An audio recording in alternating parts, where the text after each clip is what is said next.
to your ball and ruler video, and I'm sorry it took so long to get it to you, but as you know, I'm here in Alaska. This is Fabienne, right? You've heard us talk about Fabienne a lot. This is my sweetie.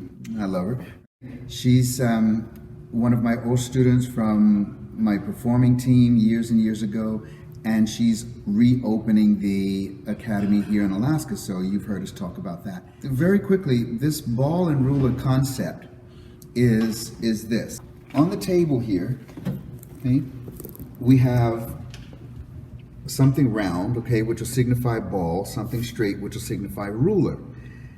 The lady is always the ball, and the guy is always the ruler. The lady's movement is always rotating. The guy's movement is always linear. Even though it appears that the guy might rotate sometimes, he's not really. Even though it appears that the lady might be going in a straight line, she's consistently turning like this the entire time, and here's how that works.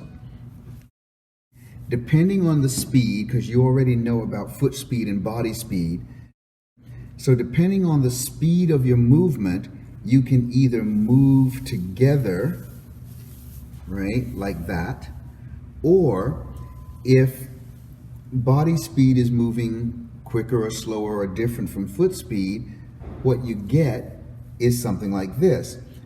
The man will move the ruler and the ball will roll along like that.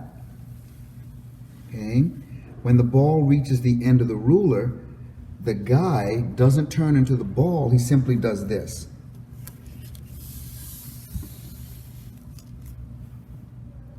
You see, he's rotated the ruler. The ball continues to roll in the same direction, and the ruler does this.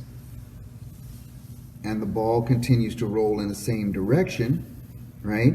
And depending on speed, the man or the ruler might roll off the ball that way, stay on this side, in which case that will change and roll in a different direction, or he'll continue to do this and the ball rolls again in the same direction, and that's how it moves around the floor. As you can see, we've been going all around the table like that. So that's the concept of how the ball and ruler works. Now Fabi and I will show you on the dance floor in just a second.